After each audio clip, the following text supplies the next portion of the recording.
FDC Najjanankumbi has condemned the act of misusing the military court-martials on the political leaders. This condemnation follows the remand of Dr. Kizza Besigye, a former leader for the Forum for Democratic Change, and Haj Obedi RITAH, who are currently facing charges in the Army General Court-Martial for allegedly undermining Uganda's security. Have you had that the defense being adjourned for further comments on the 2nd of December?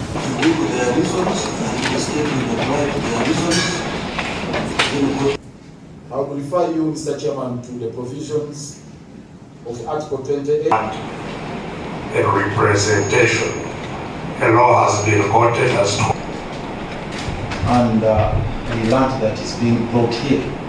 Speaking to the journalists today morning, the FDC party has disagreed with the government's ways of arresting political leaders with Uganda's adherence to the international law. The position of FDC is very clear as far as the military court is concerned.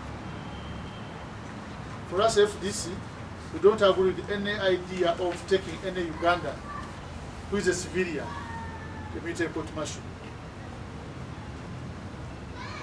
We don't agree with it, and we want the government to take all the civilians from military court to civilian courts. All these civilians are not army people. This is a disciplinary court. It's not a normal court. So we believe all Ugandans should not go there.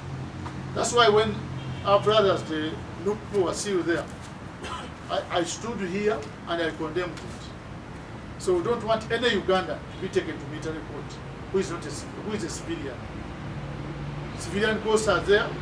They have more judges than even the military court. They are free to take Ugandans there. So we don't believe any business of taking any Ugandans there. FDC furthermore highlighted the consequences as the act of adopting Ugandans from Nairobi to be brought back.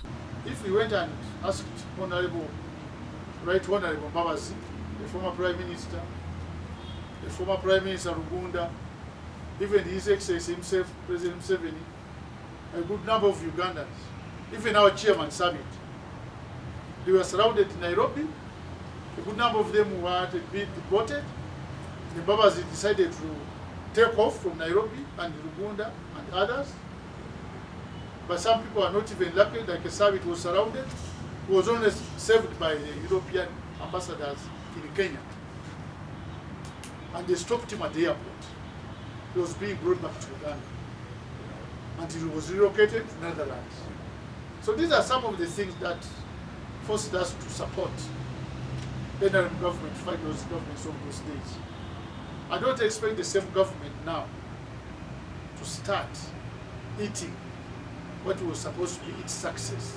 On the other hand, the dozens of homes in 6 villages of Bulambuli district in the eastern Uganda were submerged by the landslides triggered by heavy rains. The FDC has called on the Office of the Prime Minister to exercise caution in order to protect the lives of the affected people. The government must look for those people, irrespective of where they are coming from, so they talk to their people and they convince them to transfer from these areas to other areas. This is not something which is very easy. You have been watching what has been happening in America. First world state. Transferring people when those tornadoes are about to hit the coast, it's not as easy. Oftentimes some of them even die there. So this is not a simple exercise. The government must invest in it so that civic leaders go down to the people and convince them to move away.